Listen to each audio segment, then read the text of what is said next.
Breathless. Forbidden, Book 2. Written by Susanna Thompson. Narrated by Lauren Sweet. Chapter 11. I still hadn't come up with any good ideas by the following day. I'd had an incredibly embarrassing conversation with Logan, which I was glad had taken place over the phone. I had called him to get his input after hanging up with Morgan, and I had told him about my date with Cade and our bet. What do you think I should have him do if he loses? It can be anything, but I can't think of what to ask for. Well, what are your fantasies?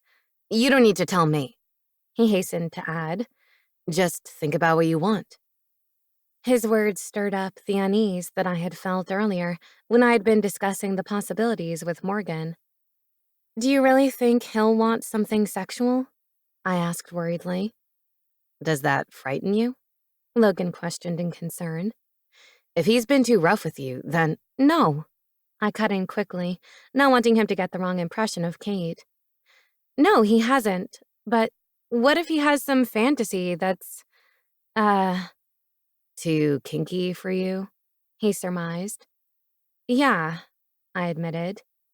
You don't have to do it, He said. not unless you want to. You won't know until you hear what it is. It might be something you'll both enjoy, but Like what? I interrupted him to ask. What kind of kinky stuff? I mean, I know about the 50 Shades stuff, and I just don't think that I would want to do that. kinky doesn't necessarily have to mean bondage, He replied. There are lots of other ways to play erotic games.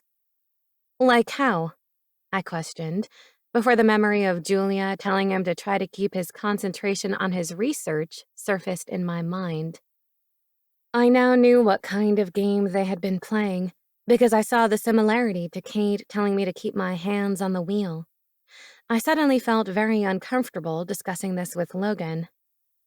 He, however, answered my question by revealing another thing that I probably shouldn't have been privy to. I once played a game like that with someone. I had to be her servant for the day and do her bidding. Cook her meals, wash the dishes, paint her toenails, things like that. Oh, I responded, relaxing before becoming confused about what was so sexual about that. That was an erotic game? I had to be naked all day. He stated. I immediately pictured myself doing Cade's bidding naked. Oh, that doesn't sound so bad.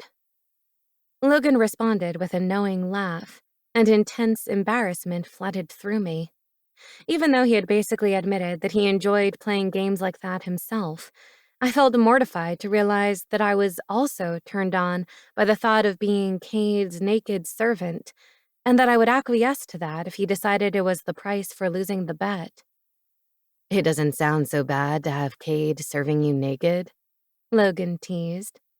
But I could hear by the amusement in his voice that he knew exactly what I had been thinking. When I flipped the roles in my mind, though, I found the idea of Cade being my naked servant arousing as well. That made me feel less embarrassed about being turned on by the previous scenario. Still, I changed the subject. Morgan says that I should make him serenade me in public. Naked? Logan asked, with barely suppressed mirth. No, not everything is about sex, I was talking about nudity. he remarked. You're the one who's making it all about sex. Now he and Cade had both accused me of being obsessed with sex.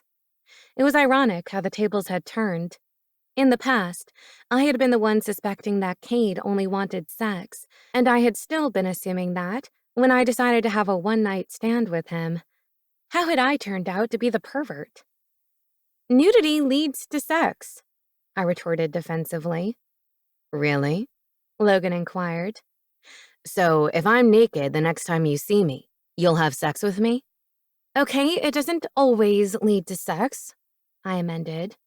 But if it's your boyfriend or girlfriend... I trailed off as something occurred to me. Are you saying you didn't have sex when you played that serving game? Eventually. He replied. So it was about the sex, I exclaimed triumphantly. No, it was about the anticipation, He corrected me. about prolonging the anticipation.